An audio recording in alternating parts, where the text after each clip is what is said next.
Yəhudilərin Bakıda fitnəsi. Azərbaycan dünya yəhudi elitasının diqqət mərkəzinə 1810-cu ildən düşməyə başlayıb. Həmin dövrdə Aşkenazilər ilk dəfə olaraq Bakıda məskunlaşmağa başlayıblar. 1832-ci ildə isə yəhudilərin Bakıda ilk ibadət evləri inşa olunub. Bakı neftinin hasil olmasından qabaq, Azərbaycanda yazıb oxuya bilən yəhudilərin sayı 70 nəfərdən çox deyildi. İqtisadi vəziyyətləri çox ağır idi.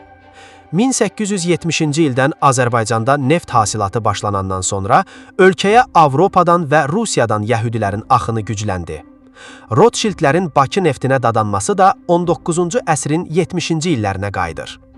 Neft sənayesinin əsas şöbələrini Q.A. Polyak ələ keçirtdi və Polyak və oğulları firmasını yaratdı. Digər yəhudilər A. Dembo və X. Kagan, Dembo və Kagan kampaniyalarını yaratdılar. G. Ginsburg və A. Fişel də Azərbaycanda fəaliyyətə başladılar. Rothschildlər ailəsi 20-ci əsrin əvvəllərində neft sənayesinin əsas şöbələrinə nəzarət edən Xəzər Qara Dəniz kampaniyasını yaratdı.